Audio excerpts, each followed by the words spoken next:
हादसा हाथरस की सिकंदराराव के फुलरई मुगलगढ़ी गांव के पास हुआ।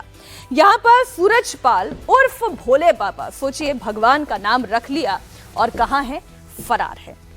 खैर, बाबा का सत्संग का आयोजन किया गया था। एफआईआर के मुताबिक मुख्य सेवादार देव प्रकाश मधुकर ने प्रशासन से सत्संग के आयोजन की परमिशन मांगी थी।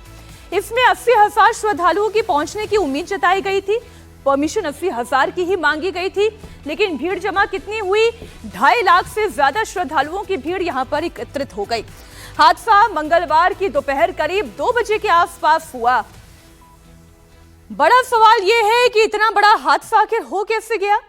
हाथरस में मारे गए 121 श्रद्धालुओं की मौत का असली जिम्मेदार कौन है? बाबा के सत्संग में 2.5 लाख से ज्यादा लोग जुटाए गए। ऐसे में उन्हें कंट्रोल करने के लिए पुलिस प्रशासन की मौजूदगी क्यों नहीं थी? प्रशासन भीड़ का अंदाजा लगाने में क्यों फेल रहा? संख्या बढ़ने के बावजूद प्रशासन ने उसके मुताबिक इंतजाम क्यों नहीं किए? बाबा की सेवादारों के भरोसे सुरक्षा व्यवस्था आखिर क्यों छोड़ दी गई? मान भी लीजिए अगर ये साजिश है, तो भी इस साजिश का अंदेशा पहले से क्यों नहीं लग पाया? हादसे से जुड़ी हुई जो पहली एफआईआर दर्ज हुई है, उसमें सूरजपाल उर्फ भोले बाबा को आरोपी क्यों नहीं बनाया गया? बड़ा सवाल यह भी है कि पुलिस अब तक बाबा को गिरफ्तार क्यों नहीं कर पाई है। सवाल यह भी उठता है कि ये नारायण हरि साकार उर्फ भोले बाबा आखिर है कौन? ये दिखता कैसा है? तो आइए आपको सबसे पहले इसकी तस्वीर दिखाती हूं। सफेद रंग की शर्ट पहनेगा, सफेद रंग का पैंट पहनेगा, काले रंग के जूते पहनेगा, हाथ में गोल्डन घड़ी पहनेगा, सफेद, बस इसी रंग में वो दिखाई देता है। आराम से कुर्सी पर विराजमान हो जाता है। इसने अपना नाम बदलकर नारायण हरि साकार उर्फ भोले बाबा रख लिया है।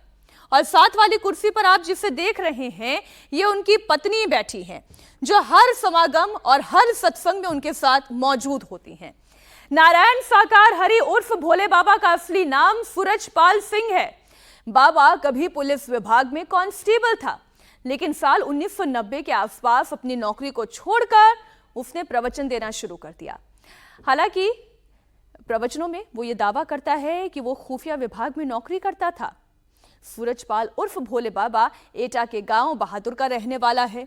उसके अनुयायी अधिकतर पश्चिमी उत्तर प्रदेश से लेकर हरियाणा, दिल्ली और राजस्थान के इलाकों से आते हैं। बाबा के कुल 3 ठिकाने हैं, आगरा, अलीगढ़ और राजस्थान। राजस्थान में ही बाबा का बहुत प्रभाव है। यहां पर उसका एक बड़ा सा आश्रम भी है। बाबा अपने गांव एटा में करीब 1.5 साल पहले आया और गांव की ही एक जमीन पर उसने ट्रस्ट बनाया।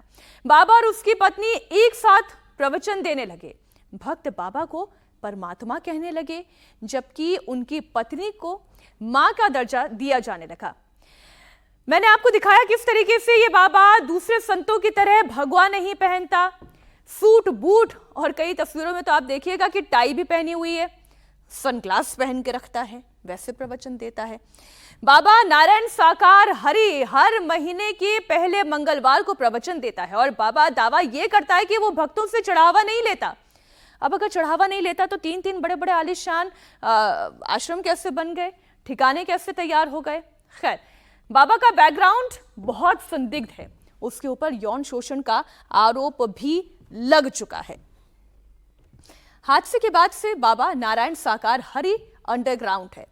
पुलिस उसकी तलाश में लगातार दबिश तो डाल रही है। इस बीच बाबा को लेकर एक नया खुलासा हुआ।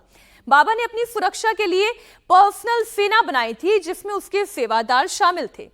बाबा ने अपनी सुरक्षा के लिए महिला और पुरुष गार्ड रखे हुए थे। बाबा ने अपनी पर्सनल आर्मी को नारायणी सेना का नाम दिया था।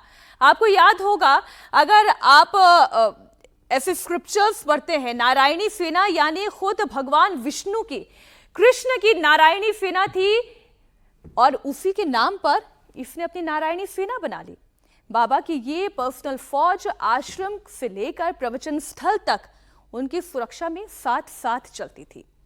आप एक बार फिर बाबा के काफिले और उसकी पर्सनल आर्मी की तस्वीरें देखिए। जब बाबा निकलता है तो कैसे उसके पीछे पीछे ये प्राइवेट आर्मी भागने लगती है। ये देखिए तस्वीर, जैसे बाबा निकलता है तो ये प्राइवेट आर्मी चारों तरफ से उन्हें घेर कर भागने लगती है।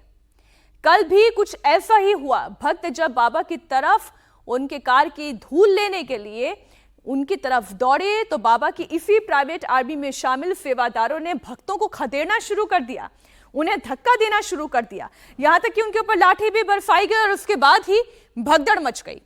नारायण साकार हरि जब भी अपना दरबार लगाता, लाखों की भीड़ जमा होती। बाबा को मानने वाले लोग दूर दूर से उसे सुनने के लिए आते। बाबा उन्हें इंसानियत, धर्म और निष्ठा का प्रवचन देता। नहीं देती, मानवता दिखाई नहीं देती। इसका मुख्य कारण है व्यक्तिगत स्वार्थ। जब व्यक्तिगत स्वार्थ में संलिप्त हो जाते हैं, डूब जाते हैं, कर्म भ्रष्ट होना, धर्म भ्रष्ट होना स्वाभाविक है। जब ऐसा होने लगता है, कर्म भ्रष्ट होंगे, धर्म भ्रष्ट होंगे, ईमानदारी निष्ठा नहीं होगी, वेदों शास्त्रों पुराणों का अनुसरण हमने नहीं किया, अनुकरण नहीं किया, तो कथाओं को सुनते रहिए। कथाओं के महत्व को गाने वालों की कमी नहीं, लेकिन उन कथाओं का अनुसरण अनुकरण करना भी नितांत आवश्यक होता है।